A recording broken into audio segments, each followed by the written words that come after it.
दशमस्कन्धः पंचविंशोऽध्यायः। श्रीशुक उवाच इन्द्रस्तदात्मनः पूजां विज्ञानविहतां नृप गोपेभ्यः कृष्णनाथेभ्यो नन्दादिभ्यश्चुकोपस गणं सावर्तकं नाम मेघानां चान्तकारिणाम् इन्द्रः प्राचोदयत् क्रुद्धो वाक्यं चाहेशमान्युत। अहो श्रीमदमाहात्म्यं गोपानां काननौकसां कृष्णं मत्यम् उपाश्रित्य ये चक्रुर्देवहेलनं यदा दृढे कर्ममयैः क्रतुभिर्नामनौनिभिः विद्यामान् दीक्षिकीं हित्वा तितिशन्ति भवार्णवम्।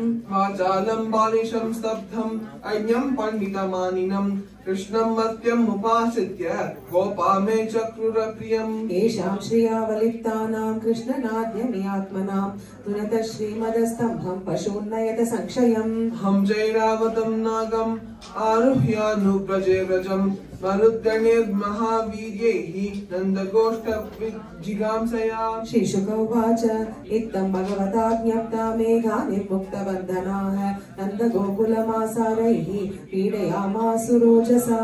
विद्योत्माना विद्युद्भिः स्तनन्तः स्तनयित्नुभिः त्रिवे मरुद्गणैर्नुन्ना ववृषुः जलशर्कराः। स्थूला स्थूला वर्षधारा मुञ्चत्वभ्रेष्वभीक्ष्णशः जलौघैः प्लव्यमाना भूः नादृश्यत नलोत्तमम्। अत्यासाराधिवातेन पशवो जातवेपनाः गोपा गोप्यश्च शीतार्ता गोविन्दं शरणं ययुः।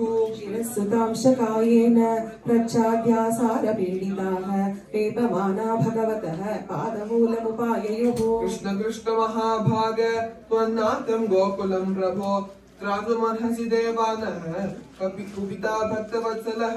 शीलावर्षनिपातेन हन्यमानमचेतनं निरीक्ष्य भगवान् मेने कुपितेन्द्रकृतं हरिः। अपत्वद्युल्बणं वर्षम् अधिवातं शिलामयं स्मयागे विहते स्माभिर् इन्द्रो नाशाय वर्षति। तत्र प्रतिविधं सम्यग् आत्मयोगेन साधये लोकेशमानिनां मौढ्यां हरिष्ये श्रीमदं तमः। महि सद्भावयुक्तानां सुराणामीश विस्मयः मत्तोऽसतां मानभङ्गः प्रशमा योपकल्पते। तस्मान्मच्चरणं गोष्ठं मन्नाथं मत्परिग्रहं गोपाये स्वात्मयोगेन सोऽयं मे व्रत आहितः। इत्युक्तेन हस्तेन कृत्वा गोवर्धनाचलं तदा लीलया कृष्णः तत्रागमो बालकः। अतः भगवान् गोपान् हेमतात व्रजौकसः यतोपजोषं विशत गिरिगर्तं सुगोदिनः। नत्रास इह वः कार्यो मदहस्ताद्रीनिपातने वातवर्षभयेनालं तत्राणं विहितं हिव। तथा विविशुगतं कृष्णश्वासितमानसाः यथावकाशं सधनाः सप्रजाः सोपजीविनः। क्षुद्रुर्यथां सुखापेक्षां हित्वा ते ब्रजवासिभिः वीक्ष्यमाणो दधाव्रीं सप्ताहं नाचलत्पदात्।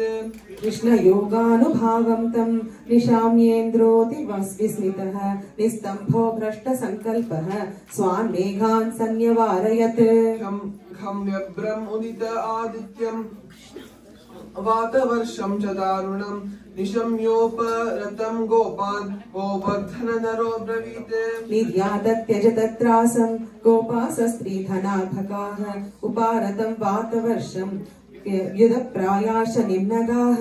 दस्ते निर्ययुर्गोपाः स्वं स्वमादाय गोदनं शकतोडोपकरणं स्त्रीबालस्थविराशनैः।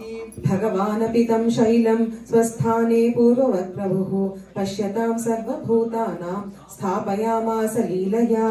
तं प्रेम वेगानिवृता व्रजौकसो यथा समीयुः परिरम्भणादिभिः गोप्यश्च सस्नेहम् अपूजयन् मुदा ददक्ष्य तद्भिः युयुजुः सदाशिषः। यशोदारोहिणी नन्दो रामश्च परिणाम्बरः कृष्णमालिङ्ग्य युयुजुः आशिषः स्नेहकातराः।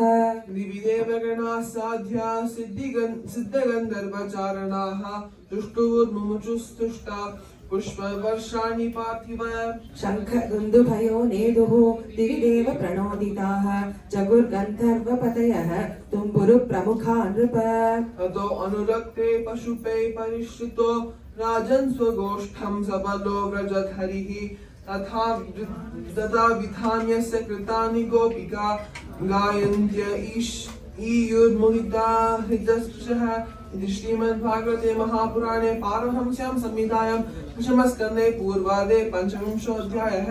श्रीहरे नमः श्रीहरे नमः श्रीहरे नमः। गोपिका गोविन्दा सद्गुरुनाथ महाराज की जय। हरे